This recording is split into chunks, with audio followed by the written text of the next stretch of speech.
Welcome to my channel tech Vidya. कक्षा 9वीं लोक भारती हिंदी, दूसरी इकाई, पाठ दूसरा, जंगल, पूरक पठन। सूचना के अनुसार कृतियाँ पूर्ण कीजिए। क. प्रवाह तालिका कहानी की पात्र तथा उनके स्वभाव की विशेषताएं। पात्र विशेषताएं। मांडवी जीव प्रेमी। पात्र शैलेश, उसकी विशेषता आज्ञाकारी बेटा। पात्र पीयूष, विशेषता अबोध। ख. पहचानिए रिश्ते। 1. दादी तविषा, इनका क्या रिश्ता है? पीयूष शैलेश। 3. तविषा शैलेश। 4. शैलेश दादी। दादी तविता तविषा सास बहू। पीयूष शैलेश पुत्र पिता। तविषा शैलेश पति पत्नी। शैलेश दादी पुत्र माता। पत्र लेखन। गर्मी की छुट्टियों में नगर परिषद ग्राम पंचायत द्वारा पक्षियों के लिए बनाए गए घोंसले तथा चुग्गा दाना पानी की व्यवस्था किए जाने के कारण संबंधित विभाग की प्रशंसा करते हुए पत्र लिखिए। हमें पत्र एक ही पेज पर लिखना है। यहाँ पर हमने अलग स्लाइड में आपको दिखाया है। सबसे पहले हमें लेफ्ट साइड में पता लिखना है। मनीषा जैन, राधानगरी, कंवर नगर, मुंबई 400098, दिनांक 21 मई 2021। सेवा में पर्यावरण विभाग, अधिकारी महानगरपालिका मुंबई 400034। बाद में इसके नीचे विषय लिखना है। पक्षियों के लिए घोंसले तथा दाना पानी की व्यवस्था किए जाने के कारण पर्यावरण विभाग की प्रशंसा करते हुए पत्र।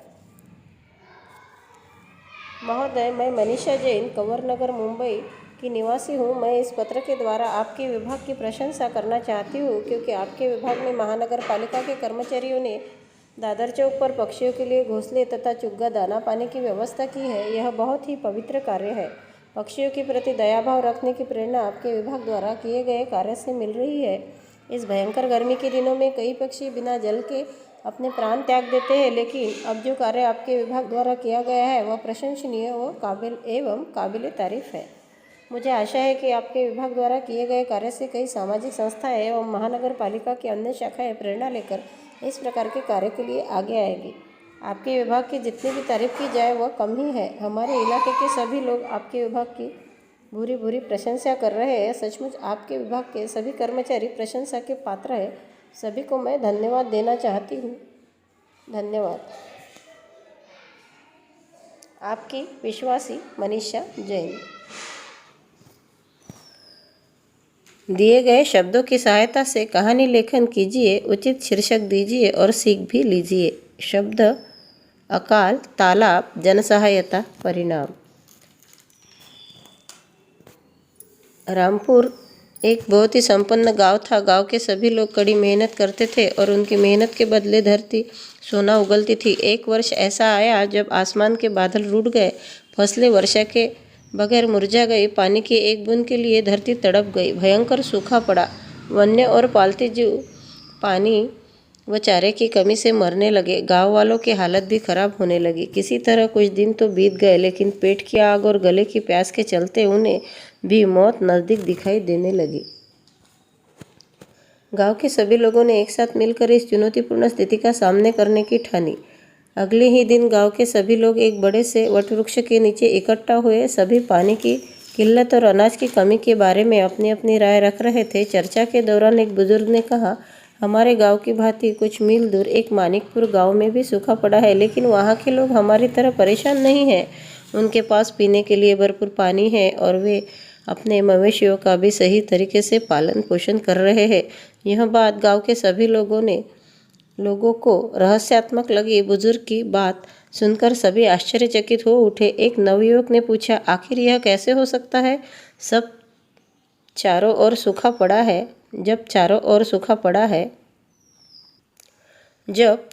सूखा पड़ा है तो उन्हें पानी कैसे मिल रहा है?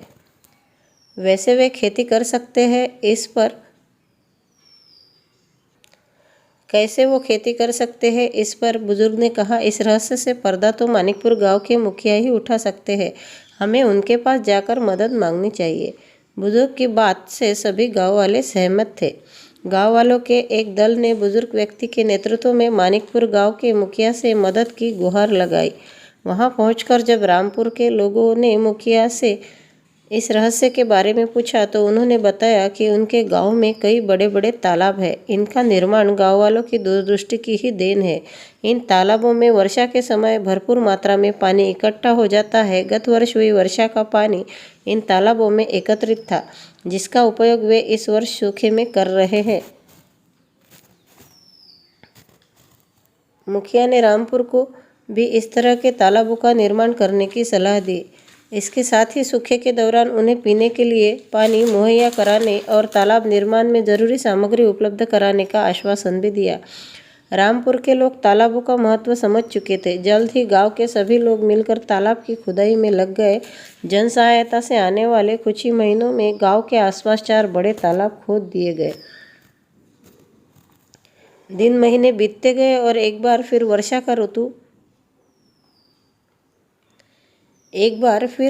ऋतु का आगमन हुआ। रामपुर की धरती की प्यास बुझी और चारों नए तालाब पानी से लबालब होकर बहने लगे। इन तालाबों की खुदाई का परिणाम यह हुआ कि कई वर्षों के बाद एक बार फिर वर्षा नहीं हुई, लेकिन रामपुर में अकाल की स्थिति नहीं पैदा हुई।